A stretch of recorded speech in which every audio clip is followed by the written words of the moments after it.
Daily Common English Mistakes, Part 2.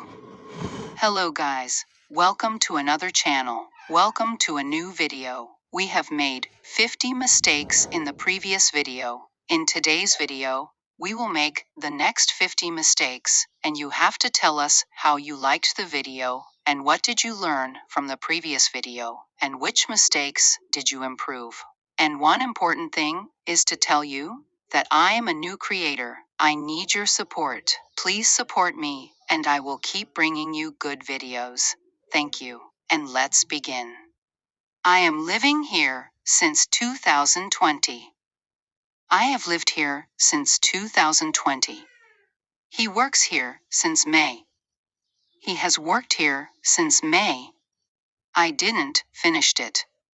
I didn't finish it. She didn't came. She didn't come.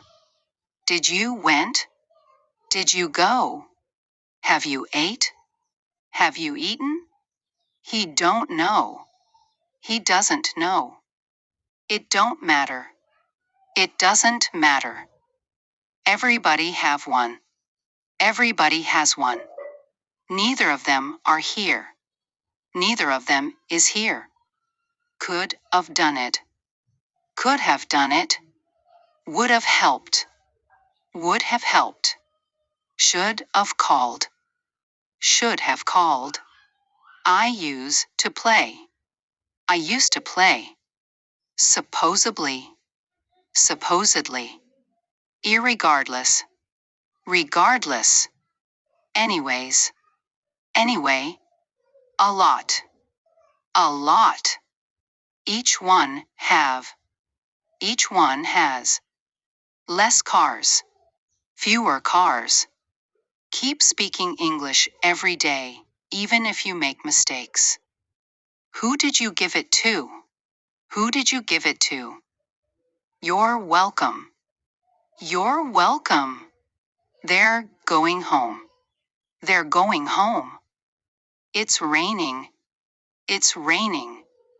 Lose weight. Lose weight. Then I went home. Comparison. Then I went home. When comparing. Affect noun. Effect noun.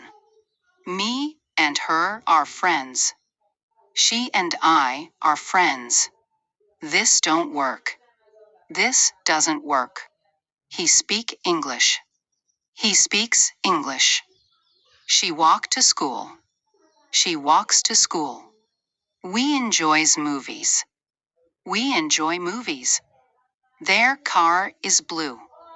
Their car is blue. You're a good friend. You're a good friend. Its color is red. Its color is red. No apostrophe for possession. Whose book is this? For who is? Who's coming? I look forward to meet you. I look forward to meeting you. He suggested me to go. He suggested that I go. I am enough good. I am good enough. She speaks English good. She speaks English well. Great English isn't about never making mistakes. It's about learning from them. Keep practicing, keep improving, and keep believing in yourself. Every day is a new chance to become a better English speaker. Thanks for watching. Don't forget to like, share, and subscribe for more English learning videos.